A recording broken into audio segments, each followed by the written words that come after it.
MJ9 news. కూటమి current ఛార్జీలు బాధుడిపై వైఎస్ఆర్సీపీ ఆందోళనలు. ఆలూరు ఎమ్మెల్యే విరూపాక్షి, కర్నూలు జిల్లా మహిళా అధ్యక్షురాలు శశికళ కృష్ణమోహన్, చిప్పగిరి ఎంపీపీ భర్త మరియు మండల కన్వీనర్ జూటూరు మారయ్య. కర్నూలు జిల్లా ఆలూరు నియోజకవర్గంలోని ఆలూరు R&B గెస్ట్ హౌస్ లో మాజీ ప్రధానమంత్రి మన్మోహన్ మృతి పట్ల వైసీపీ శ్రేణులు ఇంటి పట్ల నివాళులర్పించారు. అక్కడి నుంచి అంబేద్కర్ సర్కిల్ అక్కడి మరియు విద్యుత్ శాఖ ఆఫీస్ ముందు ధర్నా కార్యక్రమం నిర్వహించడం జరిగింది. ఎమ్మెల్యే విరూపాక్షి, మూలగవెల్లి శశికళ కృష్ణమోహన్, చిప్పగిరి ఎంపీపీ భర్త మరియు మండల కన్వీనర్ జూటూరు మారయ్య మాట్లాడుతూ తెలుగుదేశం పార్టీ వచ్చి 7 నెలల్లోనే రాష్ట్రంలోని గృహ వినియోగదారులపై కరెంటు ఛార్జీల బాధడు కూటమి ప్రభుత్వం ఛార్జీలు భారీగా పెంచడంతో ప్రజలు అల్లాడిపోతున్నారు. వేలాది రూపాయలు బిల్లులు కట్టలేక తీవ్రంగా ఇబ్బందులు పడుతున్నారు.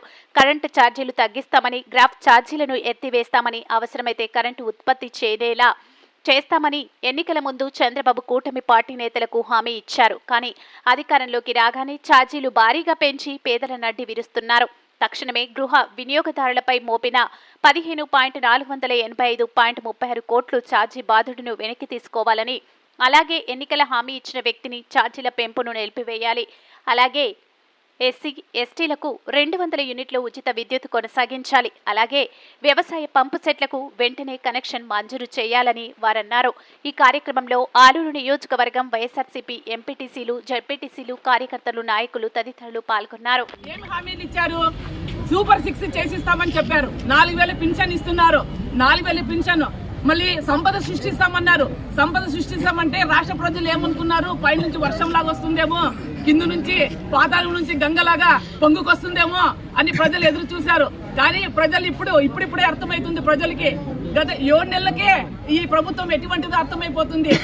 సంపద ఎక్కడ లేదు, మా ఇండ్ల నుంచి మా దగ్గర నుంచే సృష్టిస్తారని పైపచ్చి ఏం చెప్పారు? కరెంటు వినియోగదారులకే కరెంటు ఉత్పత్తి చేసి వాళ్ళతోనే కరెంటు వాళ్ళకి లబ్ధి పొందేలా ఇస్తామని చెప్పారు ఈ కూటమి ప్రభుత్వం. అది చెప్పిన మాట ఏది వినకపోగా, అదే విధంగా మళ్ళీ కరెంటు బోర్లు వేసేకి కూడా ఏది వ్యవసాయదారులకు బోర్లు వేసేకి కూడా కరెంటు ఫ్రీగా ఇవ్వాలని ఈ సందర్భంగా కోరుతున్నాము. ఈ కూటమి ప్రభుత్వము 7 నెలల లోపలనే 7 ఏండ్ల కష్టాలు ఈ రోజు అనుభవిస్తున్నారు. రైతులు ఎంత కష్టం అనుభవిస్తున్నారు? అకాల వర్షాల వల్ల సరైన ధరలు లేకోకున్నట్ల వచ్చిన పంటను కూడా కలరు మారే విధంగా ఉన్నాయి. బీమా కట్టాలంటే కూడా అదే విధంగా మరి ఫీజు కట్టాల్సి వస్తా ఉంది. ఫీజు కట్టని రైతులు ఎంతో మంది, లక్షల మంది రైతులు కూడా ఫీజు కట్టలేక బీమా కిందకి రాకోకున్నట్లు ఉన్నాయి ఈ ప్రభుత్వం. అదే విధంగా మరి విద్యార్థులు కూడా ఛార్జీలు, ఫీజు రియంబర్స్మెంట్స్ కూడా రాకుండా ఉన్నాయి. సూపర్ 6 ఎక్కడ లేవు. మరి మా ఎంపీపీ గారు చెప్పినట్టు ఈ సూపర్ 6 కాదు, ఇది డూప్ అయిపోయినాయి అన్ని. ఈ రోజు ఆలూరు నియోజకవర్గంలో మా ఎమ్మెల్యే విరూపాక్షి గారి ఆధ్వర్యంలో ప్రతి ఇంత ఎత్తున, మొన్న చూసారు మీరు జగనన్న బర్త్డే ఎలా జరిగిందో, ఒక సునామీ లాగా జరిగింది. ఈ రోజు నిన్న కూడా కడపలో, చిత్తూరులో కూడా జనసంద్రం ఎలా ఉందో నిన్న చూపించారు. ఎవరికి స్వయం ప్రేరితంగా ప్రతి ఒక్క రైతు, ప్రతి ఒక్క యువకుడు ఇక్కడే పాల్గొంటున్నారు. కాబట్టి ఈ కూటమి ప్రభుత్వం ఇప్పుడే హెచ్చరిక ఇస్తున్నాము. ఈ రోజు కరెంటు ఛార్జీలు కానీ, వ్యవసాయదారులకు కానీ, విద్యార్థులకు కానీ సరైన ఈ సూపర్ 6 పాలన గాని సరైగా రాకపోతే ఈ కూటమి ప్రభుత్వము ఇంకా కొన్ని రోజులకే కూలిపోతుంది అని చెప్పేసి హెచ్చరిస్తున్నాము. ఈ రోజు ఈ జగనన్న ప్రభుత్వం 3 ఏళ్లే చేసిండేది, 5 ఏళ్లు చేయలేదు. ఎందుకంటే కరోనాలో కూడా మన ప్రజలని ఎంతో ఆదుకున్నాడు. ప్రజలు ఎన్నెముకలాగా ఉన్నాడు. కరోనా పోయి 2 ఏళ్లు అయిపోయిన 2 ఏళ్ల తర్వాత ఈ ప్రభుత్వం ప్రజలకు ఎలా మేలు చేయాలని ఆలోచించాడు. 3 సంవత్సరాలే చేశారు. వీళ్ళు ప్రభుత్వం వచ్చిన, కూటమి ప్రభుత్వం వచ్చిన వాళ్ళు ఏం చేస్తున్నాం ప్రజలకి అని చెప్పేది పోయి గత ప్రభుత్వం అని పొద్దున్న లేసినాక 24/7 గత ప్రభుత్వం గురించే మాట్లాడతారు. కానీ మీ ప్రభుత్వం ప్రజలకు ఏం చేస్తున్నారు అనేది ఆలోచన చేయలేకపోతుంది. కాబట్టి ఈ రోజు ఈ కూటమి ప్రభుత్వం ప్రతి ఒక్కరు ప్రజల గురించి, జగనన్న గురించి తక్కువ చేసి మాట్లాడేది తక్కువ చేసి ప్రజల గురించి ఎక్కువ చేస్తే బాగుంటుందని ఈ సందర్భంగా తెలుపుతున్నాను. ఇది కూటమి ప్రభుత్వం కాదు, బాధుడు ప్రభుత్వం అని చెప్తున్నాం. ఎందుకంటే మొన్ననే నవంబర్లోనే 6,072 కోట్లు పెంచినారు ఈ చంద్రబాబు నాయుడు, ఈ కూటమి ప్రభుత్వం. ఎందుకంటే ఈ కూటమి ప్రభుత్వము బాధుడికే వచ్చింది కానీ ప్రజల పరిపాలన చేసే కాదు అసలు. మళ్ళీ ఇప్పుడు జనవరిలో దాదాపుగా 9,142 కోట్లు మళ్ళీ పెంచిపోతున్నారు.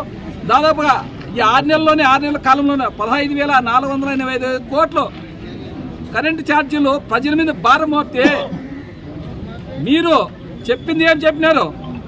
ఆయన చెప్పింది ఏమి?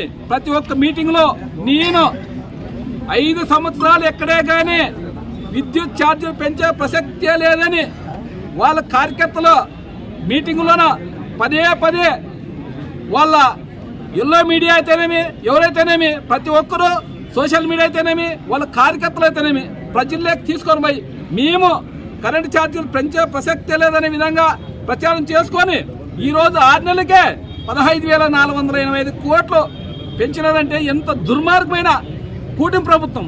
ఎందుకంటే బాధుడికే వచ్చింది కానీ ఇది ప్రజా పరిపాలన చేసే కాదు. ఎందుకంటే మన పవన్ కళ్యాణ్ ఓ మాట అంటారు, మన బీజేపీ వాళ్ళు ఒక మాట అంటారు, చంద్రబాబు నాయుడు ఏమో లాస్ట్కి చేతులు ఎత్తేసి సూపర్ 6 చెప్పినాం కానీ ఏమీ లేదు అనే విధంగా చెప్పినారు. కాబట్టి ఈరోజు ఎందుకు చెప్పినారు మీరు?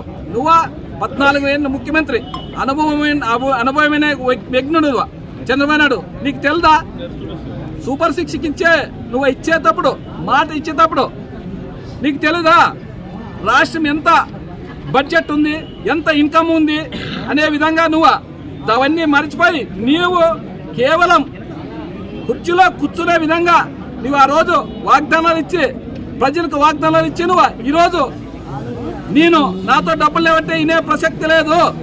నువ్వు చెప్పిన మాటకి సూపర్ 6 ఏమి చెప్పినావో అవన్నీ ఖచ్చితంగా ప్రజలకు ఇచ్చే వరకు మేము ప్రజల్లోకి తీసుకుపోయి దీన్ని మాత్రం ఖచ్చితంగా మేము ధర్నాలు చేస్తూనే ఉంటాము, మా ప్రజలకు చెప్తూనే ఉంటాం.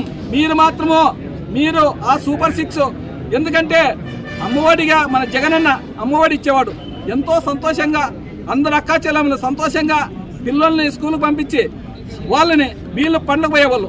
అలాంటిది ఈరోజు ఎంతమంది ఉంటే అంతమందికి ఇస్తానని చెప్పి నీకు 15,000, నీకు 15,000, నీకు 15,000, నీకు 18,000 అనే విధంగా నువ్వు తప్పుడు వాగ్దానం ఇచ్చి ఈరోజు తప్పుడు పరిపాలన చేస్తున్నావు. ఈ తప్పుడు పరిపాలన ప్రజలు క్షమించరు. ఎందుకంటే జగనన్న చెప్పిన మాట ప్రకారం నవరత్నాలు ఏది చెప్పినా అన్ని ఖచ్చితంగా మాట తప్పుకోకుండా క్యాలెండర్ ఇడిసి ఈ నెలలో ఈ పథకం వేస్తామని ముందే అనౌన్స్ చేసి పరిపాలన చేసినాడు. మీలాగా రైతులకి 20,000 అంటివి, అది గుడ్డు సున్నా చూడుతుంది. అదేవిధంగా తల్లికి 100 అంటివి, ఎంతమంది ఉంటే అంతమందికి వేస్తానంటివి, అది గుడ్డు సున్నా చూడుతుంది. అదేవిధంగా ఉచిత బస్సు అంటివి, అది గుడ్డు సున్నా చూడుతుంది. నిరుద్యోగ భృతి 20 లక్షల ఉద్యోగాలు ఇకపోతే నిరుద్యోగ భృతి 3,000 ఇస్తానంటివి, అది గుండు సున్నా చూడుతుంది. అదేవిధంగా 18 సంవత్సరాలు దాటితే అక్క మీకు సంవత్సరానికి 18,000 ఇస్తాను. అదేవిధంగా నీకు 18 అని చెప్పి ఈరోజు ఇంత మాట తప్పి ఇంత దుర్మార్గమైన పరిపాలన చేస్తున్నా అంటే అదేవిధంగా మీరు పోని సంక్షేమ పథకాలు వేయలేదు. మీరు అప్పు ఇడిచిపెట్టినారా? 6 నెలల్లోనే 1,00,000 కోట్లు అప్పు చేసినారు. 1,00,000 కోట్లు 6 నెలల్లో 1,00,000 కోట్లు అప్పు చేసి మీరు ఒక్కరికన్నా సంక్షేమ పథకాలు ఎవరికన్నా ఒక్కటికన్నా మీ బడ్జెట్లు పెట్టారా? ఎక్కడైనా ఒక బడ్జెట్లో నీ సంక్షేమ పథకాలకి ఒక్కరికన్నా కనీసం హామీ నువ్వు ఇచ్చిన సంవత్సరం 2024 సంవత్సరం ఒక్క పథకమన్నా ఏదైనా బడ్జెట్లో పెట్టినావా? బడ్జెట్లో పెట్టుకుపోగా నువ్వు పదే అప్పుల కోసం, ఎందుకంటే నీ అమరావతి కోసం